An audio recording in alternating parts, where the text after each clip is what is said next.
viewers तेज आपण स्वागत जनाऊँगी आपण प्रिय YouTube channel all in one को बंधु मैंने देखूँ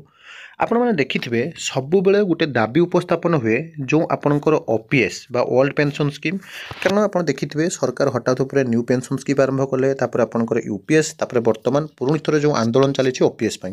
विशेषकर जो मैंने पेंशन आउ जो आपणकर ग्राच्युटी प्रदान समय कर्मचारी ठिका कार्यकाल हिसाब प्रसंग विषय में बर्तमान समय गोटे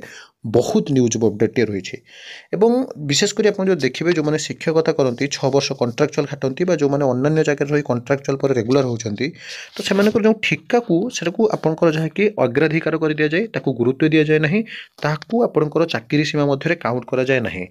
तो हाइकोर्ट राय सुप्रीमकोर्ट बर्तमान समय जहाँकि कायम रोचे कौन कर देखु नुआदिल्ली 16 डिसेम्बर ये रही न्यूज अपडेट जो स्थायी कर्मचारी ठिका चाकरी कार्यकाल को पेंशन और ग्राच्युटी प्रदान बेले राज्य सरकार हिसाब को नेबाकू ओडिशा हाइकोर्ट को राय सुप्रीमकोर्ट रे कायम रही है क्लीयरली देखो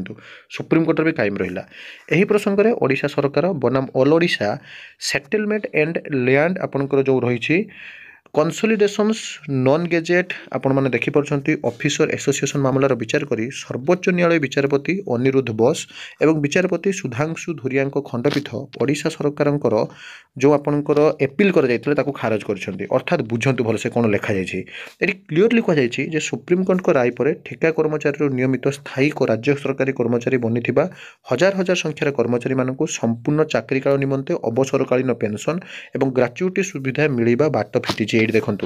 अर्थात जो कंट्राक्चुअल पीरियड आपंकर रोचे सुप्रीमकोर्ट में आपंकर हाइकोर्टर जो नियम कायम रहा जे अवसरकालीन पेंशन और ग्राच्युटी सुविधार बाट फिटिला अर्थात संपूर्ण चाकरी काल बर्तमान काउंट करिया कथा कहुई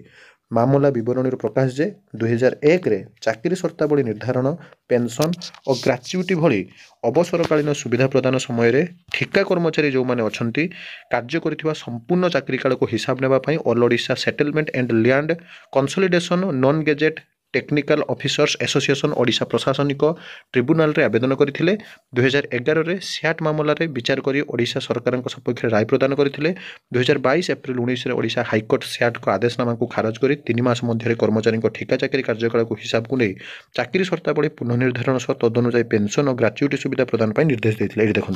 अर्थात आपंकर जो ठिका कार्यकाल समय से ग्राच्युटी और पेंशन को गुरुत्व देवाक जहाँकि निष्पत्ति निया ओडिशा सरकार द्वारा हाइकोर्ट आदेशनामा को विरोध कर सुप्रीमकोर्ट आपंकर एपिल दाखल कर तेज जब देखिए बर्तमान समय सुप्रीमकोर्ट जो राय आसी हाइकोर्ट राय को कायम रखा समस्त निश्चित भाव में यहाँ गोटे बहुत बड़े खुशी खबर अटे पेंशन ग्राच्युटी प्रदान बेले कर्मचारी ठिका कार्यकाल हिसाब प्रसंग नाक कहुई एत दिन जो मैंने कम करते दिन है मानवर